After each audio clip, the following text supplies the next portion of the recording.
who've been shown that they were virgins were still told that somehow they must have had sex. And we forget that the majority of the people in Africa hold sex in a different manner than we do in the United States. They're not liberal about their sexuality. It's a very sacred process. So we've condemned in the almost colonial racism a nation that's all having sex, and therefore safe sex ads and safe sex programs with condoms, even among virgins. So there's so much bad science on this. Gary, yes. Blood transfusions were alluded to being Arthur Ashe's reason for internally having AIDS. That's correct. He had multiple. When you say other aspects, here a person could be a fine athlete and you know, a role model, and all of a sudden be an AIDS victim, and to get improper blood into one's system is equivalent to having unprotected sex and having some breakage of the flesh such that the AIDS whatever could enter the body. But well, the point I wanted to make is that you could be innocent of any activity. You mentioned the word virgins. That you could get a blood transfusion of improper blood and be a victim. You're absolutely correct. We have an example of individuals who got a flu vaccine and gave blood and tested positive because the flu vaccine cross-reacted. People who had nothing wrong with their lifestyle and then were grossly depressed. Depression itself will lower your T cells. Training for a marathon will lower your T cells. Chronic stress will lower your T cells. So if you just measure the T cells in a chronically stressed person or a depressed person, you could diagnose them as having markers that would qualify them for being diagnosed with AIDS, and that's the danger. Now, in another situation here, bad blood in transfusions can give you hepatitis.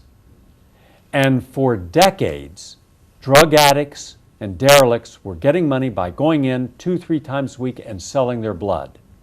Those were not isolated. They were not destroyed. They were put into the general blood pool, and unknown numbers of Americans in the hospitals receive blood transfusions, end up with hepatitis or herpes 6.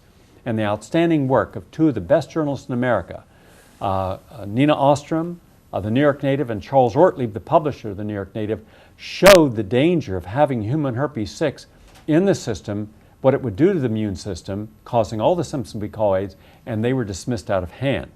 Also, once you have hepatitis B or hepatitis C, you can cross-react and test positive, which is probably what happened according to what he said with Arthur Ashe. Thank you for your comments. We have, this is from Diane from New York. When Gallo made his discovery, who was employing him? He was he motivated simply by his desire for a significant discovery?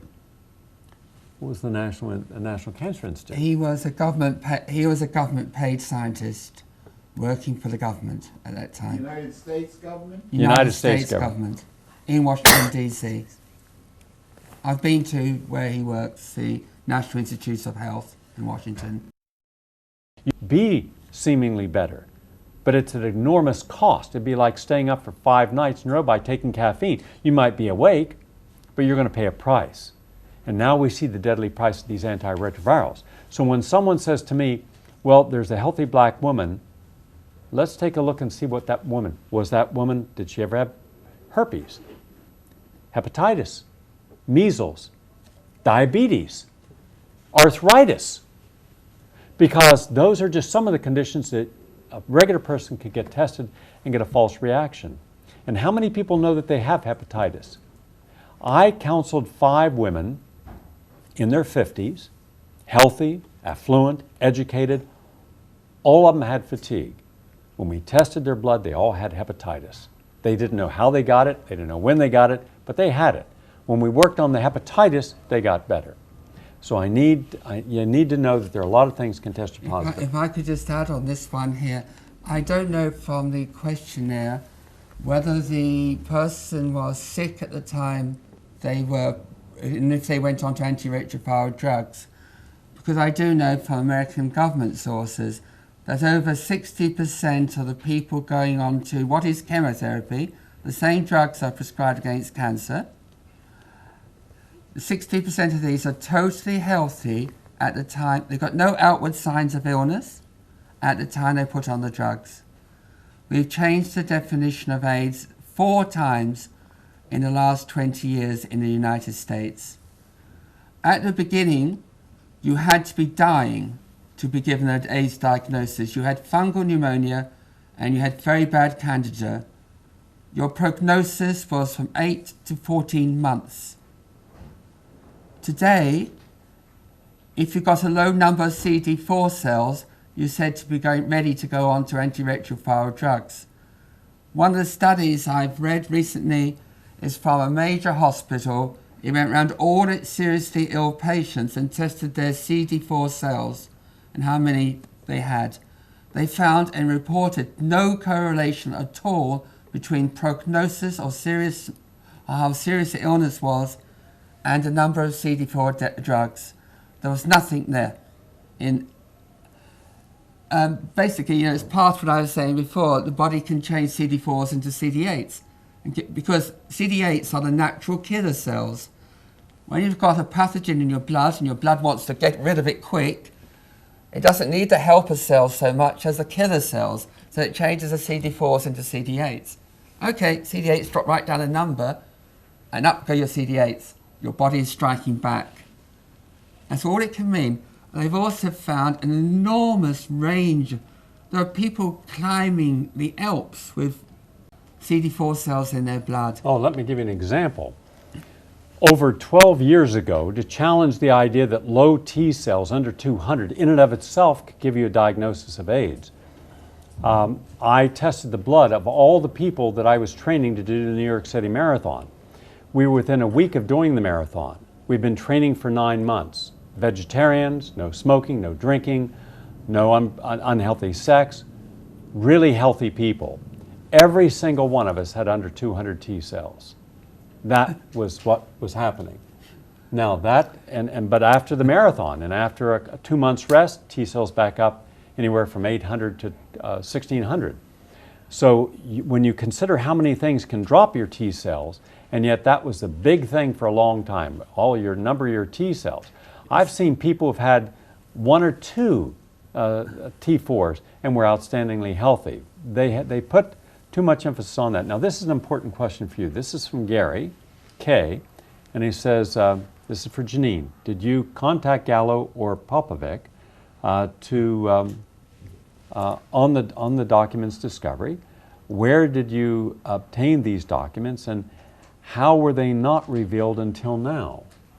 Three good questions. Thank you, Gary K. 3 good questions.